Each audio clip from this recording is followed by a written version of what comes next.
الحمد لله نحمده ونستعينه ونستغفره ونؤمن به ونتوكل عليه ونعوذ بالله من شرور أنفسنا ومن سيئات أعمالنا من يهده الله فلا مضل له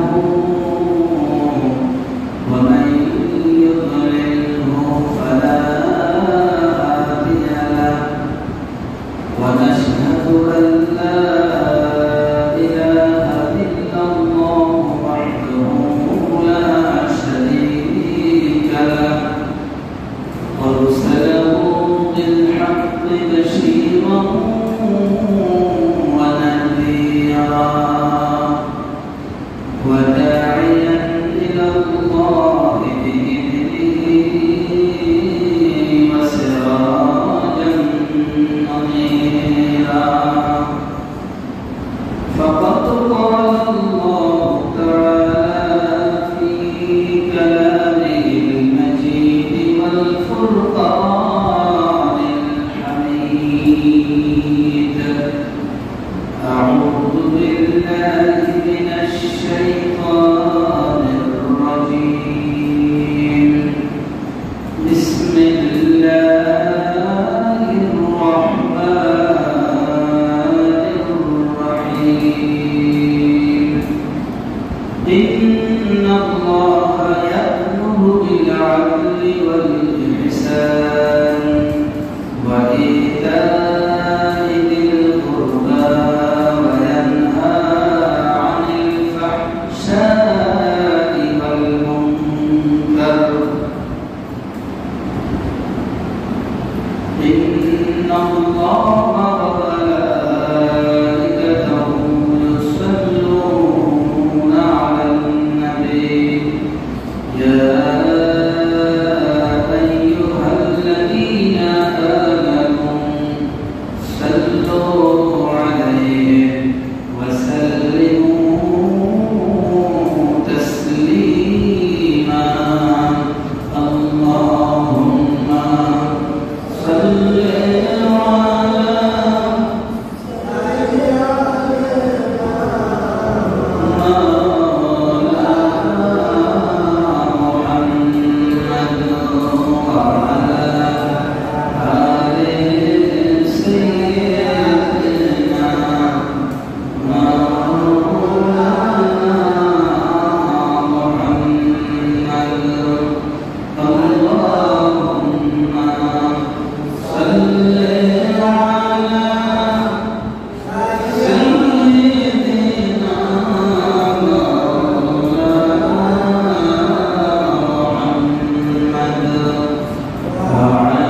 ইল্লাল্লাহু মুহাম্মাদুর রাসূলুল্লাহ। জুমার নামাজের জন্য প্রস্তুতি নিয়ে যথাসময়ে বেহেশতের বাগানে আমাদেরকে উপস্থিত হওয়া, সমবেত হওয়া আল্লাহ পাক তৌফিক দান করেছেন। সেই জন্যই মহান আল্লাহ পাকের শুকরিয়ায় আমরা সকলেই আন্তরিকতার অন্তরস্থল থেকে আমরা শুকরিয়া বলি আলহামদুলিল্লাহ। আরো শুকরিয়া জ্ঞাপন করি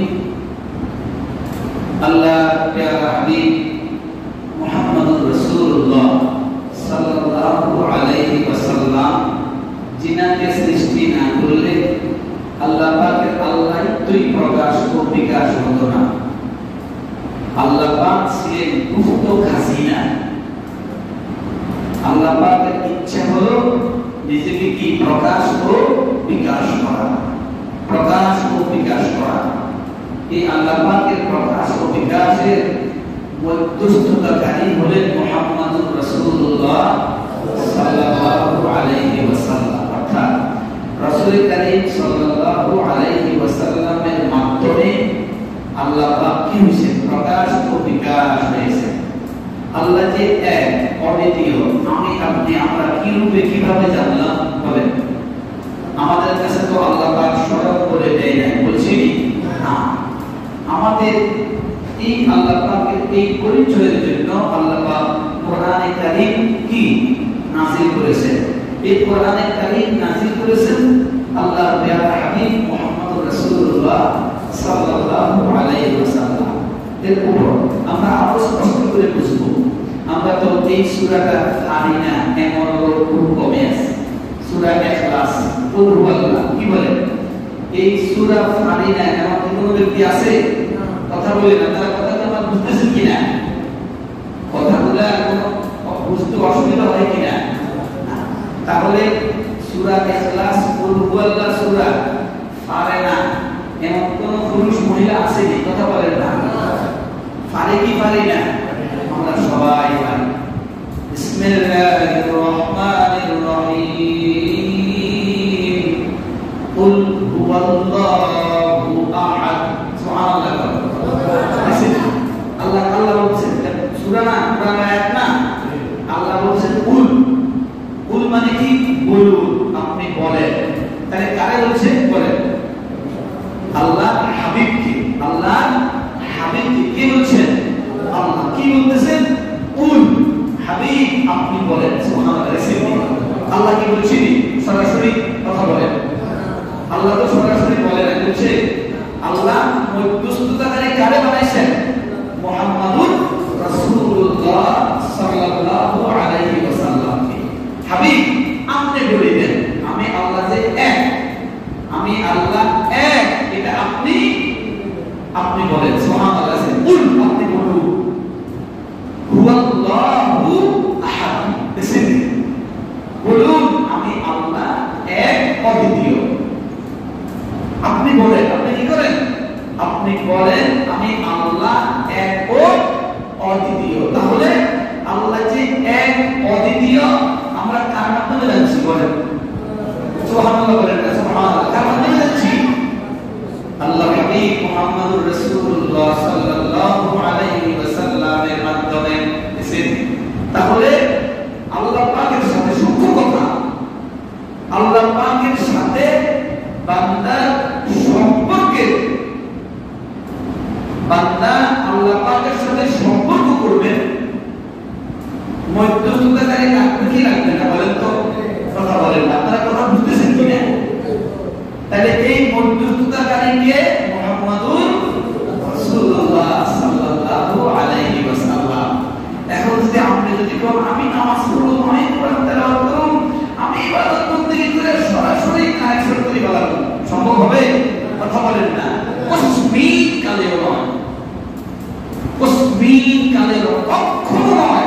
আপনি পথভ্রষ্ট হয়ে যাবেন যদি আপনি কি নেটওয়ার্ক সম্পর্ক যদি মুহাম্মদুর রাসূলুল্লাহ সাল্লাল্লাহু আলাইহি ওয়াসাল্লামের সাথে যদি আপনি না করেন, যদি এই মধ্যস্থতাকারী যদি আপনি বাদ দেন, তাহলে আপনি সরাসরি ইবাদত করে আল্লাহকে রাজি খুশি করে তসবিহ কালেমা বরং আপনি পথভ্রষ্ট হয়ে যাবেন। আল্লাহ পাকে চিনা, আল্লাহ পাকে জানা, আল্লাহ পাকে বুঝা আমার কি লাগবে? মধ্যস্থতাকারী লাগবে। মধ্যস্থতাকারী কে? মুহাম্মদুর রাসূলুল্লাহ সাল্লাল্লাহু আলাইহি ওয়াসাল্লাম। এই সূরার ভিতরে আল্লাহ পাক বলছেন, হাবিব আপনি বলে দেন, আপনি বলেন আমার বান্দা বান্দীদেরকে আপনি বলেন যে আমি আল্লাহ এক ও অদ্বিতীয়। সুবহানাল্লাহ, আপনি বলেন সুবহানাল্লাহ। কোরআনে কারীমের কোন আয়াত যখন আল্লাহর হাবিবের উপর যখন নাযিল হইত, কখন যে রাসূলুল্লাহ সাল্লাল্লাহু আলাইহি ওয়াসাল্লাম আল্লাহর বান্দা বান্দীদেরকে জানাই দিবেন, অস্থির হয়ে যাইতেন। কি হয়ে যেতেন? অস্থির। ইসলামের প্রাথমিক যুগে যখন কোরআনে কারীম অবতীর্ণ হইত, রাসূল কারীম সাল্লাল্লাহু আলাইহি ওয়াসাল্লাম ঘোষণা দিতেন, এই আরবের লোকেরা, আমার এলাকার লোকেরা, খবর আছে তোমরা তাড়াতাড়ি করে আসো। তখন রাসূল কারীম সাল্লাল্লাহু আলাইহি ওয়াসাল্লাম পাহাড়ের চূড়ায় উঠে যেতেন। পাহাড়ের চূড়ায় উঠে ডাক দিতেন। এই ডাক শুনে মানুষ এখানে সমবেত হইত, একত্রিত হইত। একত্রিত হলেই রাসূল কারীম সাল্লাল্লাহু আলাইহি ওয়াসাল্লাম আল্লাহ পাকের পক্ষ থেকে জিবরাইল মাধ্যমে যে আয়াতে কারিমা আল্লাহ পাক নাযিল করেছেন, তাহার বিস্তারিত বর্ণনা আল্লাহ পাক পক্ষ থেকে রাসূল কারীম সাল্লাল্লাহু আলাইহি ওয়াসাল্লাম জানায় দিতেন, শুনাইতেন। সম্মানিত হাজিরিন, শ্রী মুহাম্মদ রাসূলুল্লাহ সাল্লাল্লাহু আলাইহি ওয়াসাল্লামের প্রতি আল্লাহ পাক আমাকে, আপনাকে, আমাদেরকে কয়েক মরতবা দুরূদ শরীফ পাঠ করার তৌফিক আল্লাহ পাক দান করেছেন। সেই জন্য মহান আল্লাহ পাকের শুকরিয়ায় আমরা বলি আলহামদুলিল্লাহ। বলেন এই দুরূদ শরীফ শুধু আমি আপনি কি শুধু পড়ি না, শুধু আমি আপনি দুরূদ শরীফ পড়ি না। এই আয়াতে কারিমা ইন্নাল্লাহা ওয়া মালাইকাতাহু, নিশ্চয়ই আল্লাহ, ইন্নাল্লাহা নিশ্চয়ই আল্লাহ, ওয়া মালাইকাতাহু এবং আল্লাহর ফেরেশতারা। সুবহানাল্লাহ। রাসূল পাক সাল্লাল্লাহু আলাইহি ওয়াসাল্লামের রওজা পাকে এই 24 ঘন্টা দিন এবং রাত মিলাইয়া, কি বলেন ঠিক না? রাত এবং দিন মিলাইয়া হলো কি 24 ঘন্টা। একটা রাত, একটা কি দিন, দিনের একটা অংশ রাতের একটা অংশ মিলাইয়া কি 24 ঘন্টা একদিন আমরা ধরি না। এই 24 ঘন্টার মধ্যে দুইটা ভাগ করেছেন আল্লাহ পাক। দিনের জন্য 70,000, দিনের জন্য কত? 70,000, রাত্রির জন্য 70,000। এই দিন থেকে সুবহে সাদিক থেকে সূর্য অস্ত যাওয়া পর্যন্ত, সুবহে সাদিক থেকে সূর্য অস্ত যাওয়া পর্যন্ত এই যে দিনের যে সময়টা, এই সময়ের জন্য 70,000 ফেরেশতা আল্লাহর হাবিব সাল্লাল্লাহু আলাইহি ওয়াসাল্লামের রওজা পাক কি করতেছেন? প্রদক্ষিণ করে করে দুরূদ এবং সালাম দিতেছেন। বলেন সুবহানাল্লাহ। দিনে এই 70,000 ফেরেশতা যখন সন্ধ্যা হয়ে যাবে, দিনের অংশ যখন শেষ, রাত্র যখন আগমন করবে, এই 70,000 ফেরেশতা বিদায়। এই 70,000 ফেরেশতা কি বিদায় নিয়ে চলে যায়। রাত্রির জন্য নতুন 70,000 ফেরেশতা এই দুরূদ এবং সালাম দেওয়ার জন্য, দুরূদ এবং সালাম দেওয়ার জন্য নতুন 70,000 ফেরেশতা আগমন করে। এই 70,000 ফেরেশতা সন্ধ্যা থেকে আরম্ভ করে সুবহে সাদিক পর্যন্ত রাসূলের রওজা ঘিরে চতুর্দিক ঘুরে ঘুরে দুরূদ এবং সালাম দিতে থাকে। বলেন সুবহানাল্লাহ। এই যে আমি আপনাদেরকে বুঝাইতে চাইলাম, 24 ঘন্টায় কতজন হলো ফেরেশতা? বলেন 270, 1,40,000, 1 লক্ষ। এই 24 ঘন্টার জন্য, কয় ঘন্টার জন্য? 24 ঘন্টার জন্য 1,40,000 ফেরেশতা। কিয়ামত পর্যন্ত এই 1,40,000 ফেরেশতা দ্বিতীয়বার আবার এই রাসূলের রওজা পাকে আসার কোনো চান্স, সুযোগ তারা আর পাবে না। সুবহানাল্লাহ। করেন না? আরেক আর নাই। তাহলে রাসূল পাক সাল্লাল্লাহু আলাইহি ওয়াসাল্লামের প্রতি যদি কি উম্মত দুরূদ শরীফ যদি না পড়ে, সালাম যদি না দেয়, কি কর কিছু আসে যাবে কথা বলেন না? না। যদি আমি আপনি মোহাম্মত নিয়ে দুরূদ এবং সালাম পাঠ করি, এটা আমার আপনার জন্য কি হবে? নাজাতের উসিলা হবে। আমার আপনার জন্যই নাজাতের কি হবে? উসিলা হবে। যেহেতু আল্লাহ পাক কোরআনে কারিমে বলেছেন, ইন্নাল্লাহা নিশ্চয় আল্লাহ ওয়া মালাইকাতুহু আল্লাহর ফেরেশতারা আল্লাহর হাবিবের প্রতি দুরূদ এবং সালাম, উভয়টা দুরূদ এবং কি সালাম, ওয়া সাল্লিমু তাসলিমা, সাল্লিমু এবং তোমরা কি করো? সালাম দেছো। তাসলিম শব্দের অর্থ হলো সম্মানের সাথে। কিসের সাথে বলেন? এই যে সালাম যে দিব, সালামটা কিভাবে দেওয়ার জন্য আল্লাহ পাকের নির্দেশ। আল্লাহ বলেছেন তাসলিমা শব্দ, এই আয়াতের শেষ শব্দটা হলো তাসলিমা। তাসলিম শব্দের অর্থ হলো সম্মানের সাথে, ইজ্জতের সাথে। এবার ইজ্জতের সাথে কিভাবে হয় আপনি নিজে নিজে বুঝতে পারেন নাকি পারেন না? কথা বলেন। আপনি দুরূদ পড়লেন এবং সালাম দিতে গিয়া আপনি কিভাবে সালাম দিলে ইজ্জত হবে, রাসূলের সম্মান হবে, মর্যাদা হবে, এটা আপনি নিজে নিজে কি বুঝতে পারেন। কোরআনে কারীম এটা স্পষ্ট করে বলে নাই যে আপনি দাঁড়ায় দাঁড়ায় কি করেন? সালাম দেন। কোরআনে কারীম এটা স্পষ্ট বলে নাই আপনি বসে বসে সালাম দেন, এটা স্পষ্ট বলে নাই। কিন্তু কি বলছেন? তাসলিমা শব্দটা কি বলছেন বলেন? শব্দটা কি বলছেন? তাসলিমা, সম্মানের সাথে, আদবের সাথে, ইজ্জতের সাথে আমার হাবিবের প্রতি তোমরা সালাম দাও। তাসলিমা শব্দটা কি? সম্মানের সাথে, ইজ্জতের সাথে, শ্রদ্ধার সাথে, মহব্বতের সাথে। এবার আপনার কাছে যদি বসে বসে সালাম দেওয়াটা যদি আপনার কাছে কি হয়, আপনার যদি বুঝে হয় আপনি বসে দেন, অসুবিধা নাই না, কি কথা বলেন? আপনার কাছে মর্যাদার দিক দিয়ে যদি আপনি মনে করেন না আমি সালাম দিব মহব্বতের দ্বারাই সালাম দিই, তাহলে সে আপনার ইচ্ছা, আপনার কি ইচ্ছা। কিন্তু সালাম এবং দুরূদ এবং সালাম উভয়টার জন্য নির্দেশকার আল্লাহ পাক নির্দেশ দিয়েছেন। সম্মানিত হাজিরিন, আমরা শুরুতেই রাসূল পাকের মহব্বতে কয়েক মরতবা দুরূদ শরীফ আল্লাহ পাক আমাদেরকে পাঠ করার তৌফিক দিয়েছেন। সকলে বলি আলহামদুলিল্লাহ। আমাদের আজকে আলোচনা হলো কোরআনে কারীমের একটা আয়াতে কারীমা আমি আপনাদের কাছে তেলাওয়াত করেছি। বিসমিল্লাহির রহমানির রহিম। ইন্নাল্লাহা ইয়া'মুরু বিল আদলি ওয়াল ইহসান ওয়া ইতা'i যিল কুরবা ওয়া ইয়ানহা 'আনিল ফাহশাই ওয়াল মুনকার। আল্লাহ পাক রব্বুল আলামিন বলতেছেন, ইন্নাল্লাহা নিশ্চয়ই আল্লাহ ইয়া'মুরু আদেশ করেন, হুকুম দেন, আদেশ করেছেন, নির্দেশ করেছেন। ইয়া'মুরু আদেশ করেছেন, বিল আদল, আদল শব্দের অর্থ হলো ন্যায় নীতি। কি আদল শব্দের অর্থ কি? তা ন্যায় পরায়ণতা, ন্যায় নীতি প্রতিষ্ঠা করা আদল শব্দের অর্থ। তাহলে আল্লাহ পাক আমাকে আপনাকে আল্লাহর বান্দা বান্দীদেরকে মুমিন মুমিনাতকে আদেশ কি করেছেন? সর্বক্ষেত্রে তোমরা কি করো? ন্যায় প্রতিষ্ঠিত করো। কি করো? ন্যায় প্রতিষ্ঠিত করো সর্বক্ষেত্রে। এখানে এই ন্যায় প্রতিষ্ঠার ক্ষেত্রে 16 বার সাই করার জন্য কি 16 বার সাই কি ন্যায় হবে? কথা বলেন না। হ্যাঁ, যেখানে সমান সমান সেখানে আপনি যদি 16 বার সাই করেন, 16 বার আপ করেন, তাহলে কি ন্যায় হবে? কথা বলেন না।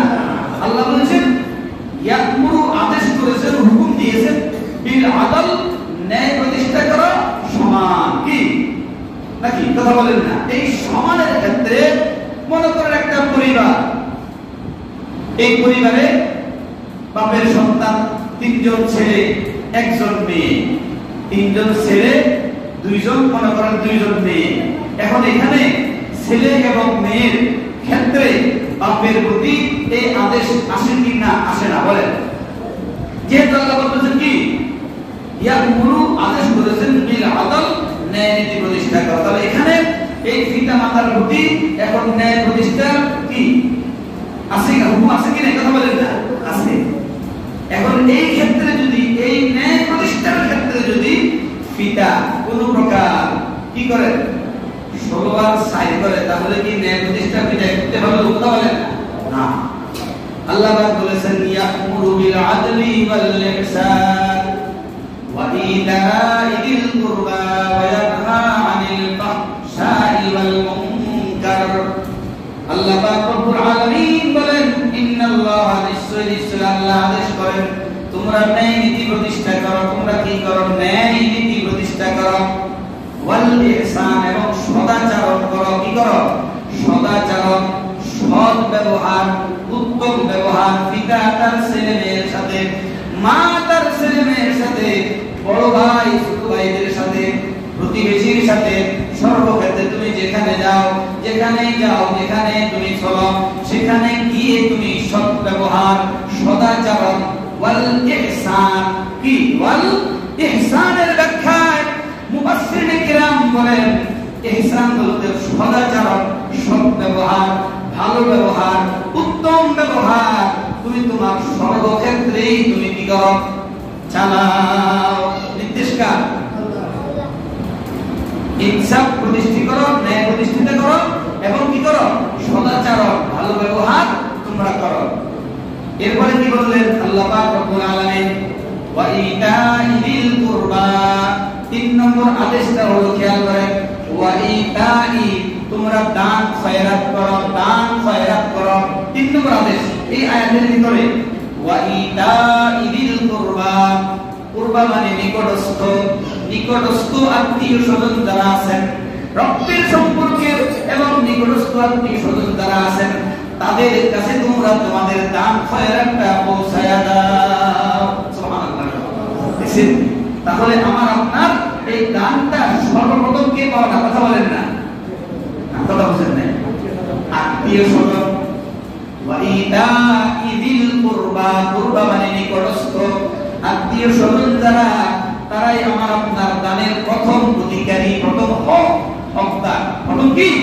হকদার। এখন যদি আপনি দেখা যায় বন্ধুত্ব স্থাপনের জন্য ভাইয়ের সম্পর্ক ত্যাগ করে বন্ধু সম্পর্ক স্থাপনের জন্য আপনি দিকের দূরে, এই যে কাছে আল্লাহ পাক দেওয়ার জন্য প্রথমত বললেন, এরপরে দূরে আপনি দিবেন, ঠিক আছে, দেওয়া না কিন্তু না যায় হবে না কি? কিন্তু প্রথম অধিকার টাকা, কথা বলেন, প্রথম অধিকার টাকা নিজের নিকটস্থ যারা আত্মীয় স্বজন, নিজের পরিবারে যারা, তারা এগুলো যারা হকদার, যারা পাওনা, তারা আমার আপনার এই দানটা পাওয়া আল্লাহ পাকের নির্দেশ। ওয়া ইতাই যিল কুরবা, তোমাদের দান খয়রাতের ক্ষেত্রে তোমাদের নিকটস্থ যারা, তারাই প্রথম প্রাপ্য। নির্দেশ কার? হুকুম কার? এই 3টা জিনিস প্রথমে কি করলেন? আদেশ করলেন। এরপরে আবার 3টা জিনিস নিষেধ করছেন। ওয়ায়ানহা এবং নিষেধ করেছেন, করিও না, নিষেধ করেছেন ওয়ায়ানহা, নিষেধ করেছেন আনিল ফাহশাই। ফাহশা মানে কি? অশ্লীলতা। কি বলেন? অশ্লীলতা। সমস্ত কাজ থেকে আল্লাহ কি করেছেন? নিষেধ করেছেন। এই অশ্লীলতা কোন কাজ তোমরা করিও না। ওয়াল মুনকার, এবং মন্দ কাজ, মন্দ যত কাজ আছে, খারাপ যত কাজ আছে, মন্দ কাজ, সমস্ত মন্দ কাজগুলো থেকে তোমরা বিরত থাকবে। অশ্লীলতা, বেহায়াপনা থেকে তোমরা কি করবা? নিজেও যেমন দূরে থাকবা, তোমার পরিবার পরিজনের তাদের নিয়ন্ত্রণের দায়িত্ব তোমার হাতে। তোমার পরিবার পরিজনের এবং তোমার নেতৃত্ব যারা যারা মানবে, বললে যারা শুনবে, তোমার এই আদেশ যারা গ্রহণ করবে, তাদেরকেও তোমরা ওই সমস্ত মন্দ কাজে এবং অশ্লীলতা, বেহায়াপনা থেকে তোমরা কি করিও না? আদেশ করিও না, নিষেধ করেছেন। ফাহশা মানে বেহায়াপনা, নির্লজ্জতা, অশ্লীলতা। ওয়াল মুনকার, মুনকার বলতে মুনকারের ব্যাখ্যা তাফসীর কারক করে লেখেন যে সমস্ত মন্দ, ছোট থেকে বড়, বড় থেকে ছোট। যদি আমি মনে করি ছোট ছোট অসুবিধা কিসের, কিন্তু আমাদের আপনার জানার বাকি নয়, এই ছোট ছোট বালুকণা সাগরের মধ্যে যে বিশাল চর দেখা যায়, কি পাথর ফালা ফালা কি সর হয়েছে? কথা বলেন না, পাথর ফালা ফালা কি সর হয় না? বালুকণা খুদে খুদে খুদে খুদে ছোট ছোট বালুকণা ঢেউয়ের সাথে একসাথে মিশে আল্লাহ পাকের হুকুমে ওই বালুকণাগুলো ছোট ছোট বালুকণাগুলো জমা হইতে হইতে সাগরের মধ্যে জল দেখা যায়। ছোট্ট জিনিসটাকে যদি আমি ছোট্টই মনে করি তাহলে হবে না। এই ছোট্ট ছোট্ট গুনাহগুলো একত্রিত হইতে হইতে আমার আপনার আমলনামা বিশাল বড় গুনাহের পাহাড় জমে যাবে।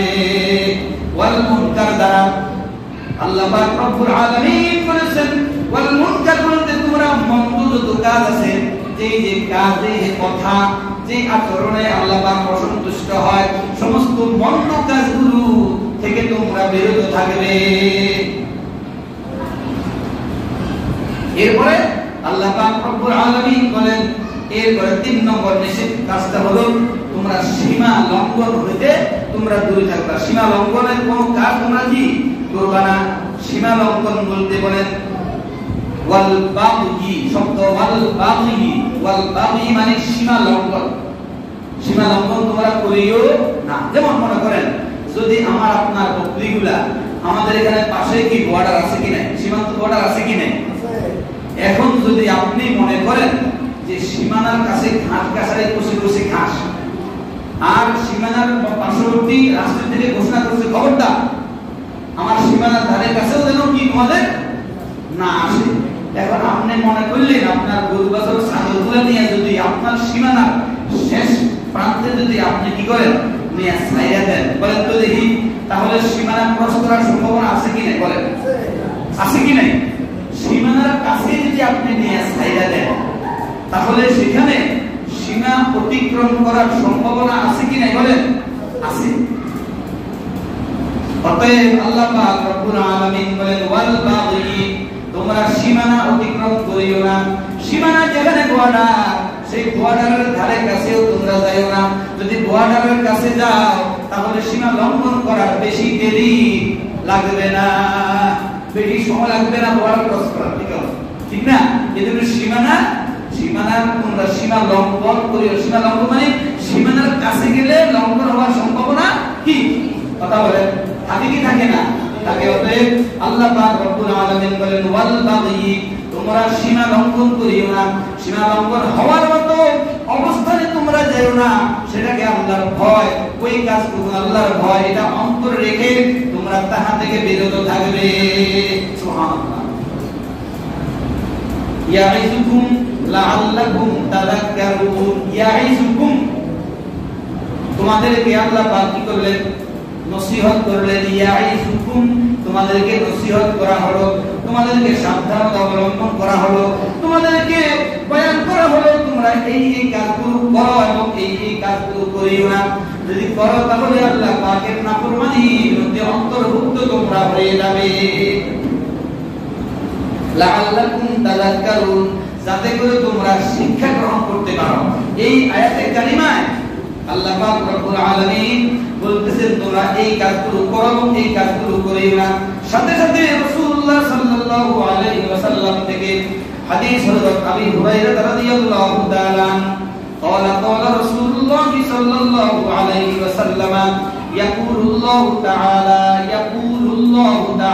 الله পাক রব্বুল আলামিন বলেন আল কিবরিয়াউ রিদাই ওয়াল আযমাতু ইজারি, আল কিবরিয়াউ রিদাই ওয়াল আযমাতু ইজারি, ফামান নাসানি ওয়াহিদাম মিনহুমা আদখালতুহুন নার, রাওয়াহুল মুসলিম।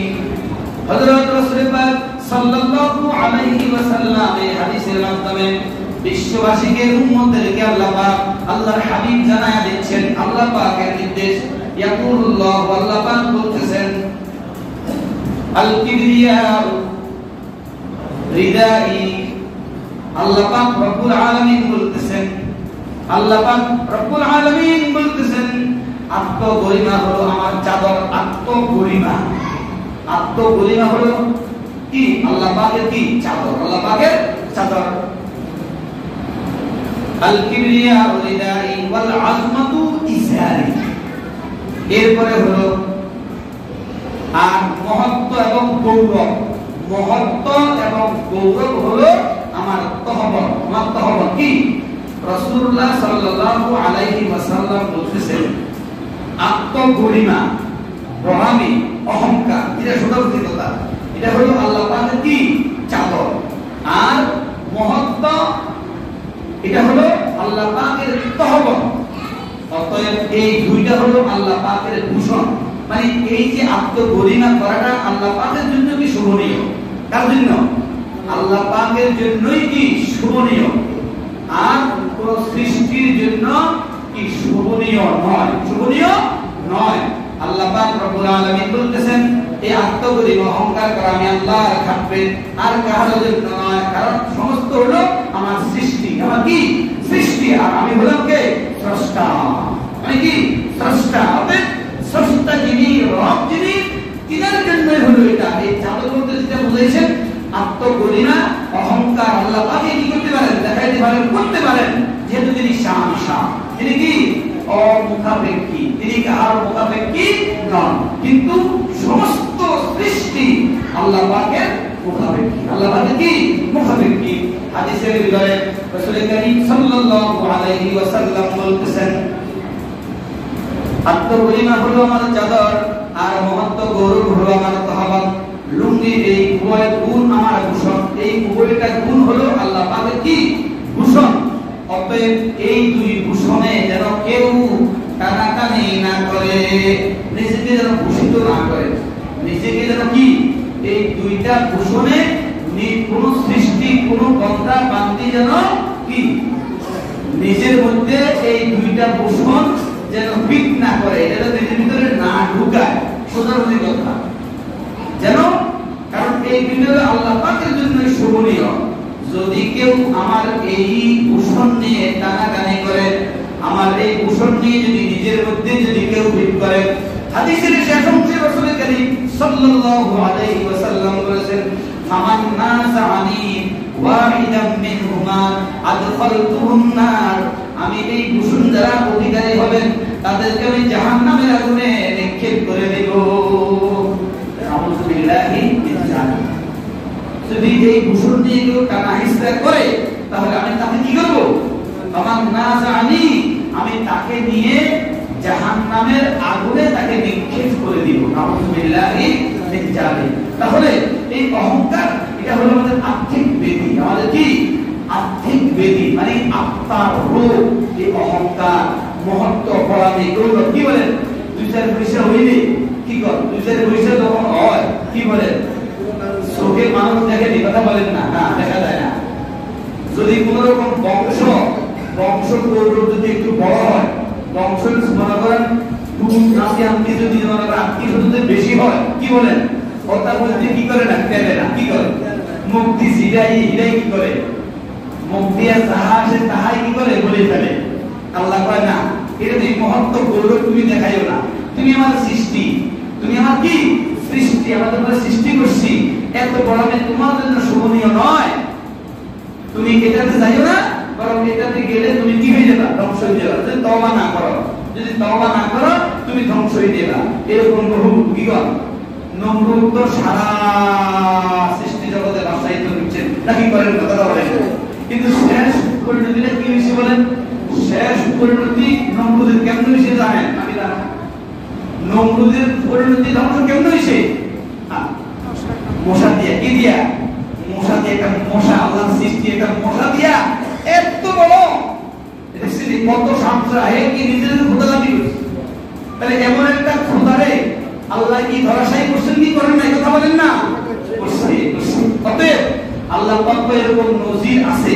তুমি এমন মহত্বগিরি, এই প্রণালীগিরি, আত্মগরিমা তুমি দেখাইও না, বরং টাকা পয়সা যদি হয় তুমি কি করো? ধৈর্য ধরো, কি নরম হয়ে যাও।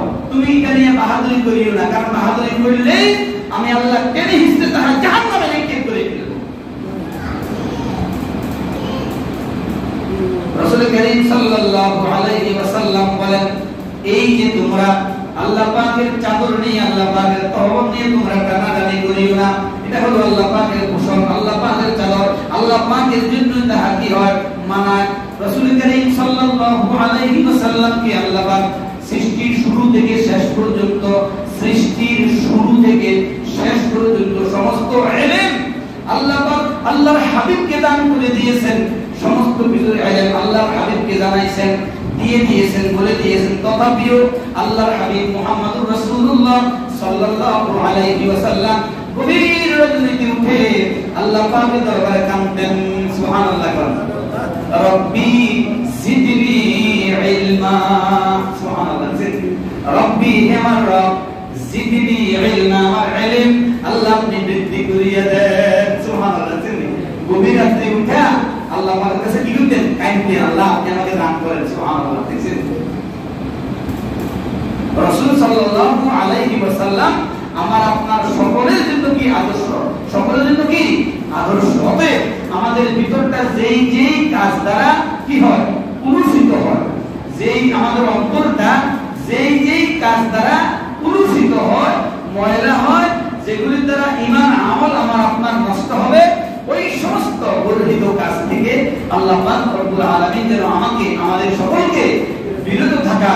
এবং আয়াতে কারিমায় আল্লাহ পাক রব্বুল আলামিন যে নির্দেশ দিয়েছেন যে আমলগুলো করণীয় তাহা যেন বেশি করে ভালো করে সুন্দর করে করার, এবং যাহা নিষেধ করেছেন তাহা থেকে আমি আপনি আমরা যেন বেঁচে থাকতে পারি।